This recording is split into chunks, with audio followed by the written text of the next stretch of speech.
Assalamualaikum warahmatullahi taala wabarakatuh. Nama saya Muhammad Syahril bin Muhammad daripada kumpulan 6, iaitu membicarakan topik 6, iaitu perlembagaan sebagai tapak integrasi dan wahana PAP. Okey, sebelum saya pergi lebih jauh tentang topik 6, saya ingin menerangkan definisi perlembagaan. Okey, perlembagaan ialah satu dokumen yang merekod setiap peraturan dan undang-undang yang dipercayai penting bagi pemerintahan dan pentadbiran sesebuah negara. Ianya telah dibentuk berasaskan dokumen Perjanjian Persekutuan Tanah Melayu 1948 dan Perlembagaan Kemerdekaan 1957. Okey, seterusnya konsep perlembagaan. Okey, secara konsepnya, perlembagaan ialah sebuah dokumen yang menyentuh isu-isu penting dalam negara seperti bahasa, agama, hak bumi putera dan kewarganegaraan, bidang kuasa eksekutif, legislatif, kehakiman dan kedudukan agama Islam. Sejarah perlembagaan Malaysia pula, okey. Pada sejarahnya bermula pada akhir abad ke-19 ketika tanah Melayu masih dikuasai oleh kerajaan British. Kerajaan British memperkenalkan satu konsep pemerintahan yang baru kepada rakyat tanah Melayu, iaitu Malayan Union (MU) pada April 1946. Rakyat Melayu menentang hebat konsep pemerintahan itu atas sebab-sebab yang tertentu seperti kedudukan tanah Melayu yang dicabar, taraf kewarganegaraan yang longgar, Sultan kehilangan kuasanya dan banyak lagi. Oleh sebab tentang ini, pihak British memperkenalkan lagi satu bentuk pentadbiran, iaitu Perjanjian Persekutuan 1948. Dengan perjanjian ini, kerajaan pusat akan terdiri daripada seorang pesuruhjaya tinggi British, sebuah majlis mesyuarat dan majlis perundangan. Majlis perundangan tersebut mengandungi anggota-anggota rasmi dan sebilangan anggota yang tidak rasmi. Anggota yang tidak rasmi tersebut dilantik oleh pesuruhjaya tinggi British. Hasil daripada perjanjian itu lahirlah satu perlembagaan baru yang dikenali sebagai Perlembagaan Persekutuan Tanah Melayu 1948. Okey, selepas pilihan raya 1955, Parti Perikatan memenangi majoriti dan menuntut pihak British untuk mengadakan sebuah persidangan perlembagaan di London. Ia untuk menggubal satu perlembagaan untuk Persekutuan Tanah Melayu yang merdeka. Apabila persidangan tersebut berjaya, sebuah suruhanjaya perlembagaan tanah ditubuhkan. Lord Reed daripada England, Sir Theo Jennings daripada UK, Sir William McKell daripada Australia, B. Malik daripada India dan Hakimi Abdul Hamid daripada Pakistan. Orang luar dilantik dalam penggubalan ini bagi mengelakkan masalah berat sebelah. Suruhanjaya Reed kemudiannya mengadakan referendum dalam kalangan semua penduduk tanah Melayu, termasuk orang awam, parti politik, badan awam dan sebagainya. Pada bulan Oktober 1956, Suruhanjaya Reed telah berjaya menerima 131 cadangan daripada penduduk tanah Melayu dan akhirnya draft perlembagaan bagi Persekutuan Tanah Melayu telah dibentuk pada 31 Ogos 1957. Oleh itu, Persekutuan Tanah Melayu telah menjadi sebuah negara yang berdaulat dan yang paling penting sekali, merdeka. Perlembagaan Persekutuan Tanah Melayu 1957 masih dikuatkuasakan sehingga kini, tetapi dengan beberapa pembinaan telah dilakukan seperti Akta Malaysia yang diluluskan dalam tahun 1963 meminda perkara 1 dan 2 untuk kemasukan Sabah dan Sarawak dan Singapura serta menukar nama Persekutuan Tanah Melayu kepada Persekutuan Malaysia. Itu dah sahaja daripada saya. Terima kasih. Okey, untuk subtopik yang kedua, iaitu perlembagaan sebagai tiang seri dan tapak integrasi. Okey, sebelum itu, integrasi bermaksud gabungan dua atau lebih kaum menjadi satu kesatuan. Okey, sebagai contoh, di Malaysia kita ada kaum Melayu, kaum Cina, kaum India, Okey, bagi Sabah dan Sarawak pula kita ada pertambahan dari komposisi kaum Bumi Putera seperti kaum Iban, kaum Kadazan, kaum Kayan, kaum Bajau, kaum Bidayuh dan lain-lain. Okey, integrasi sangat penting untuk melatih diri memupuk sifat saling bantu-membantu antara masyarakat. Okey, seluruh kaum yang bersatu padu dapat membentuk sifat kekeluargaan yang sangat utuh walaupun berbeza dari segi agama, adat resam, cara hidup dan lain-lain. Okey, apa itu tapak integrasi?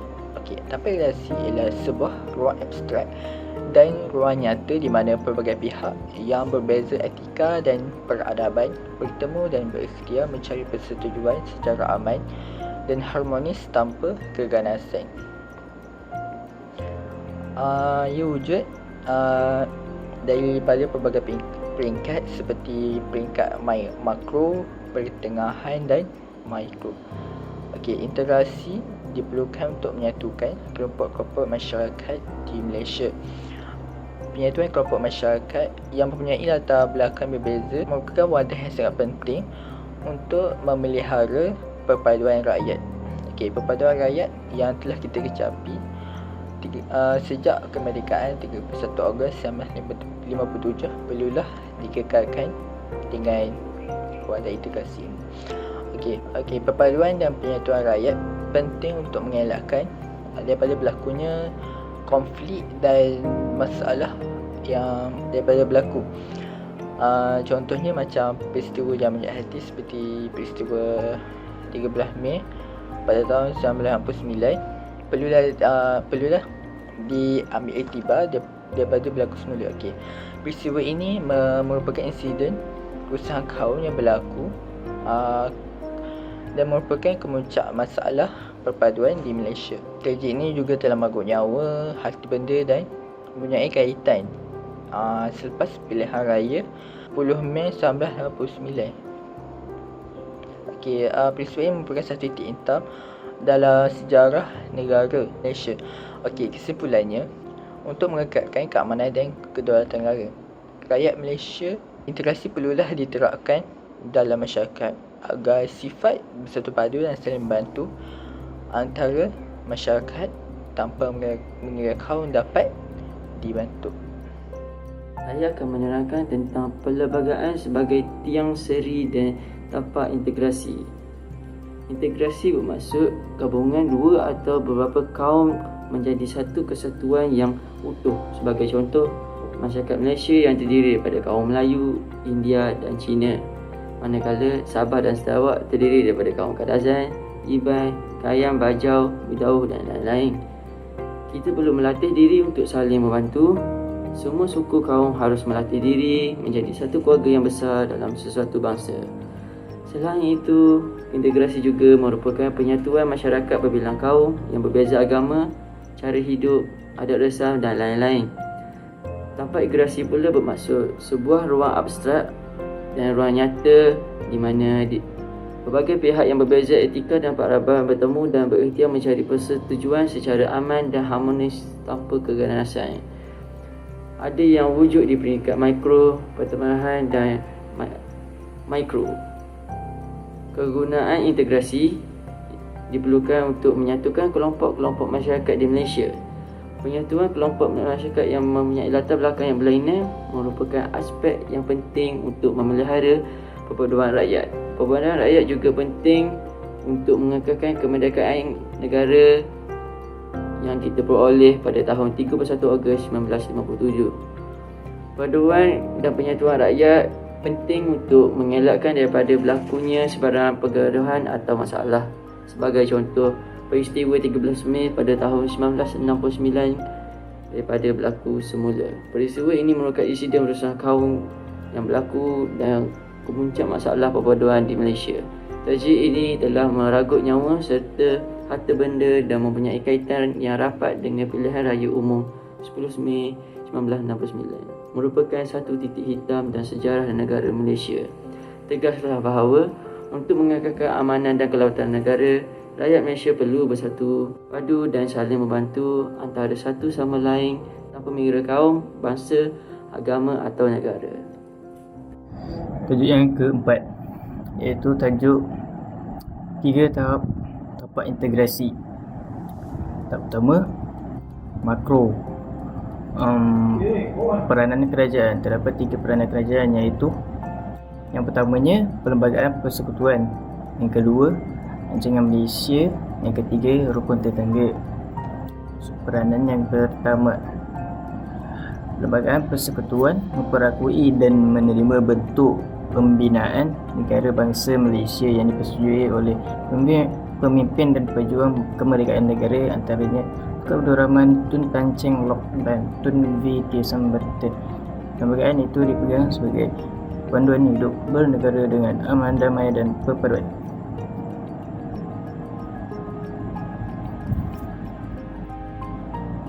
Perlembagaan Persekutuan menggariskan pasak negara, iaitu kedudukan Raja Berperlembagaan Islam sebagai agama persekutuan, bahasa Melayu sebagai bahasa kebangsaan dan kedudukan istimewa orang Melayu dan Bumi Putera, Sabah dan Sarawak. Selain itu, peranan yang kedua, dari tahun 2016 hingga 2020 Rancangan Malaysia ke-11 dilaksanakan dan ia merupakan rancangan pembangunan selama 5 tahun terakhir menuju merealisasikan matlamat Wawasan 2020. Wawasan 2020 telah dilancarkan pada tahun 1991 untuk membina aspirasi Malaysia untuk menjadi negara maju dalam semua aspek dalam segi ekonomi, politik, sosial, kerohanian, psikologi dan budaya menjelang tahun 2020. Sebabkan capaian pembangunan yang cemerlang dalam tempoh separuh dekad yang lalu, Rancangan Malaysia ke-11 telah mengukuhkan lagi komitmen kerajaan untuk mencapai pertumbuhan berkonsepkan kemakmuran dan kesejahteraan rakyat. Prinsip bangsa Malaysia yang progresif dan bersatu serta berkongsi cita-cita dan komitmen yang sama dalam meningkatkan lagi kemakmuran negara untuk rakyat adalah teras Rancangan Malaysia ke-11. Seterusnya, peranan yang ketiga, Rukun Tetangga merupakan program sukarela yang bertujuan untuk membantu pembangunan masyarakat di Malaysia. Peranan utama Rukun Tetangga ialah menganjurkan kumpulan-kumpulan yang ditugaskan membuat rondaan di kawasan kejiranan pada waktu malam untuk mengurangkan kegiatan jenayah. Kumpulan Rukun Tetangga perlulah menganjurkan banyak kegiatan yang berbentuk kemasyarakatan, kebajikan dan pendidikan. Dengan mengadakan program sebegini, bukan sahaja membanteras jenayah, malah meningkatkan perpaduan dan integrasi kaum.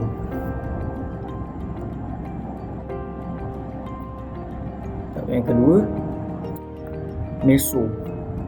Padahal bukan kerajaan atau lebih dikenali sebagai non-governmental organization, merupakan pertubuhan yang ditubuhkan oleh suatu pihak atau pertubuhan swasta yang tiada kaitan dengan kerajaan. Bangunan di negara bukan sahaja melibatkan kerajaan sahaja, tetapi setiap masyarakat dan NGO perlu mengambil inisiatif untuk kemajuan negara. Peranan NGO dalam pembangunan ialah mengulurkan bantuan ketika negara mengalami kegawatan ekonomi. Rakyat akan menjadi mangsa dan terbeban dalam keadaan ini. NGO yang ada dapat memainkan peranan dalam menyelesaikan masalah ini dan membantu serba sedikit untuk membantu keadaan semasa negara. Seterusnya, seringkali kita mendapat berita tentang krisis alam yang melanda di negara kita. Akibatnya, rakyat di beberapa kawasan yang terlibat dengan bencana tersebut mengalami kesusahan sama ada dari segi tempat tinggal atau sumber makanan. Dengan ini, NGO boleh mengulur bantuan yang diperlukan. Dalam kata lain, memberi bantuan dari segi tenaga kerja, makanan, sumbangan wang dan tempat tinggal.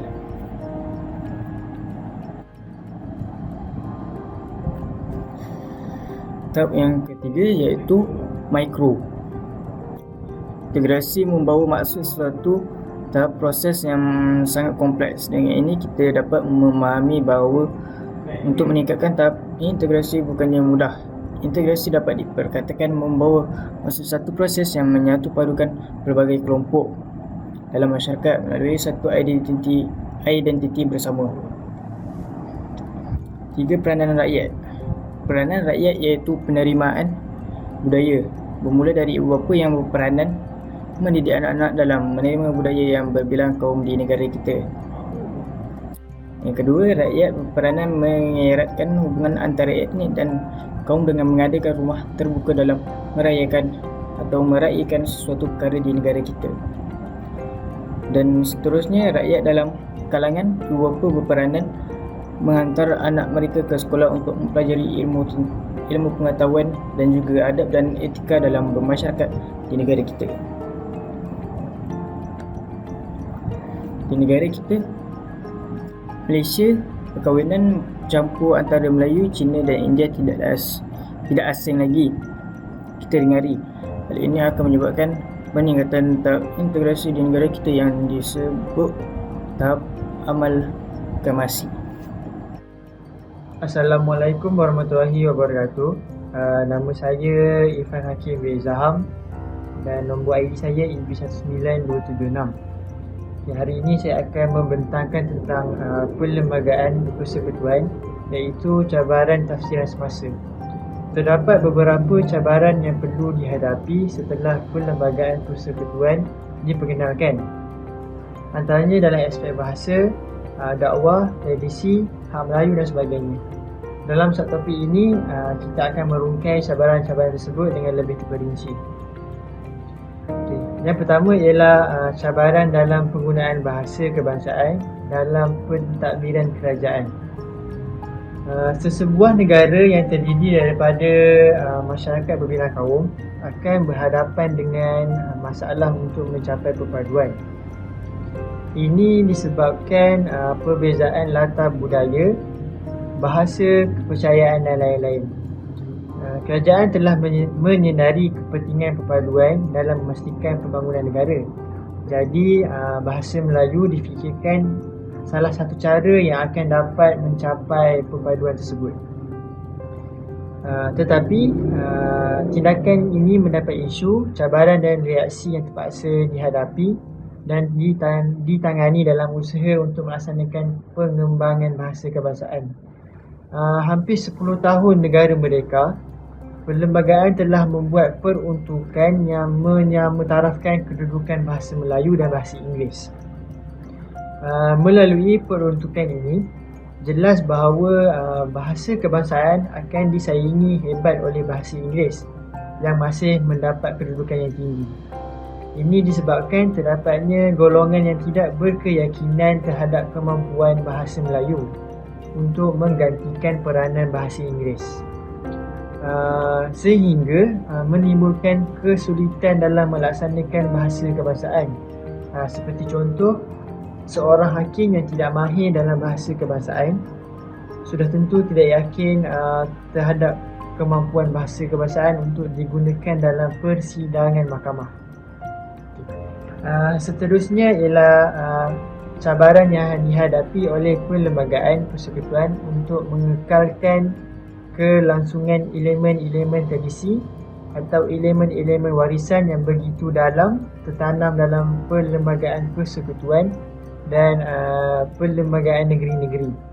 Elemen tradisi ini adalah juga pengimbang kepada demokrasi. Demokrasi yang tak dapat dikawal secara rasmi ataupun tidak diimbangi oleh melalui mekanisme yang baik telah terbukti boleh membentuk diktator. Elemen tradisi ini juga adalah neraca atau sesuatu yang mampu mengawal suara rakyat daripada terpesona dengan kebebasan yang juga menggunakan tiket demokrasi, yang juga melanggar susila keturunan masyarakat Timur yang berbudi luhur dan berperibadi tinggi. Terdapat juga provokasi-provokasi di media maya ataupun laman sosial yang mengusir elemen warisan ini daripada pesada utama negara. Perkembangan ini menjadikan kelangsungan kepada elemen-elemen tradisi sebagai antara cabaran yang sangat hebat kepada perlembagaan. Seterusnya kita pergi kepada tafsiran perlembagaan tentang hak Melayu yang masih belum utamat. Sejak tahun 1990, isu hak Melayu semakin lama semakin terpadam dalam agenda politik negara. Isu ini akan muncul apabila haknya dipersoalkan oleh kaum yang lain. Ada juga yang merasakan bahawa hak istimewa Melayu janggal untuk diperjuangkan dalam orang memperkatakan tentang hak demokrasi, globalisasi dan sebagainya. Konteks sosial yang timbul sebelum merdeka tidak boleh diguna pakai lagi pada masa ini, kerana benda tu perlu dirombak untuk memastikan supaya historical garbage yang melanda masyarakat tidak menghantui pembentukan masyarakat Malaysia yang lebih moden. Disebabkan itu, wujudnya lah parti-parti politik di Malaysia. Jika berlaku kegagalan dalam isu ini, ia akan menyebabkan isu ini akan sentiasa diperdebatkan dari masa ke semasa. Akhir sekali ialah cabaran dalam kegiatan dakwah. Pada asasnya, terdapat isu perlembagaan dan hak asasi yang berkaitan dengan dakwah. Masyarakat secara umumnya belum benar-benar memahami isu perlembagaan dan hak asasi yang berkaitan dengan dakwah. Oleh itu, kadang-kadang wujudnya pertikaian dan ketegangan di kalangan masyarakat berkaitan dengan beberapa isu seperti isu hak asasi, kebebasan beragama, kebebasan berkaitan moral dan seumpamanya. Masalah dalam isu ini memberi kesan kepada dakwah kerana ia boleh menyebabkan sasaran dakwah mempunyai perasaan prejudis yang kuat terhadap Islam dan orang Islam. Itu saja daripada saya. Sekian, terima kasih.